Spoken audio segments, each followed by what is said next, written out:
what's the weirdest, or you can even give a few examples, but what are some examples of weird places that you've done stand up, or just weird shows in general? Oh man, there's so many.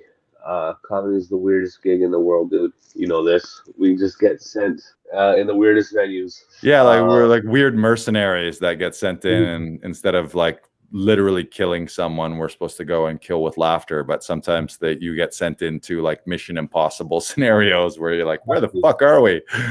We need backup. We need backup. Air support. Air support. Last year, please. When the pandemic first started, just after the first lockdown, I got booked in Oka, Quebec, for this festival, and I took another comic out there. We went up there, and it was in a giant field on a reserve, and it was raining like a motherfucker. They told me I had a camper that I was staying in when I got there. It was an old camper that was run down. They were using it as like a tent. I mean, it was still a camper. There was nothing in it, but that was like a little mattress for me. But there was no electricity, no water. It was. I didn't expect any of that. You know what I mean? Then it rained the whole time. We still had to do 3 shows.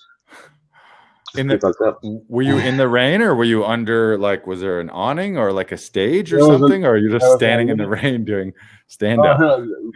They made makeshift awnings that were leaking. It was pretty bad. No one was having a good time. But we still had to do comedy. It was weird, man. It was a pretty fucking weird gig.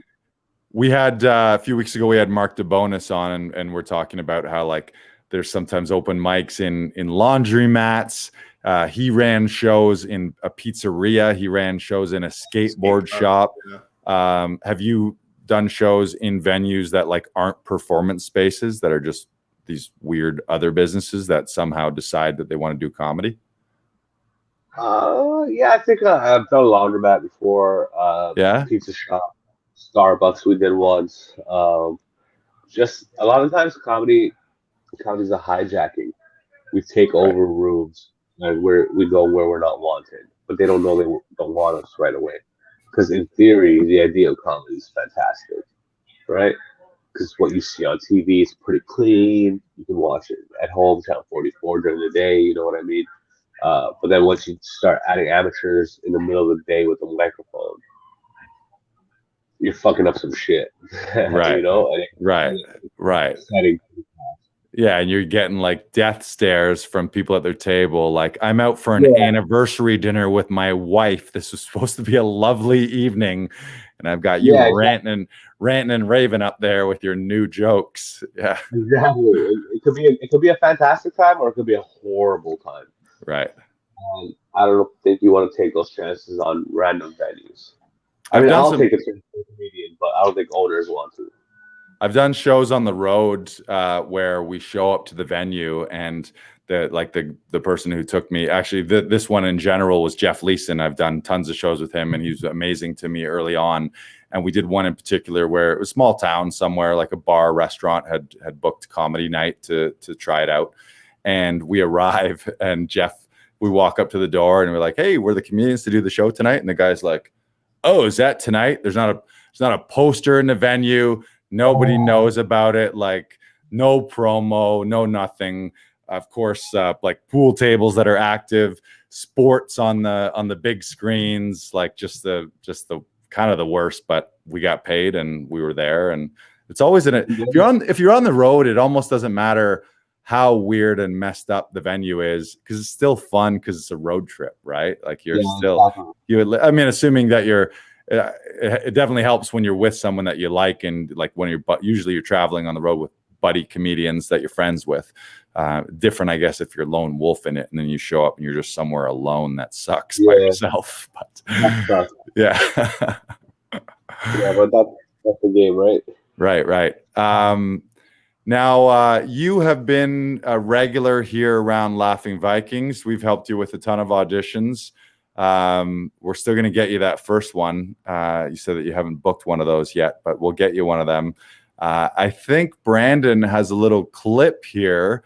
We put together I think it's a little blooper reel about you learning to catch a Frisbee that we've got right here for you. Yeah, I think we do. Where is that? I think it's right from the Laughing.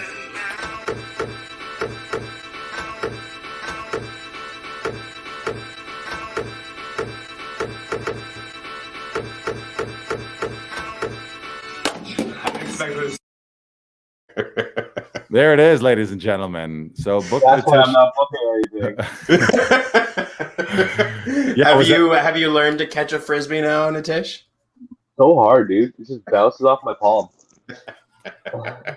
In all fairness, he was not expecting that frisbee at that time. It was supposed to be like the spot was like an outdoor barbecue kind of spot out back, having fun with your friends. And then I was like, oh, at some point I'll toss you the frisbee. We did it a couple times at a certain time, and then I was like, I'm just gonna throw one at him, not at the time that he's expecting it, and just see if we can get a genuine reaction. So yeah, it worked out good. Nice. Worked out good.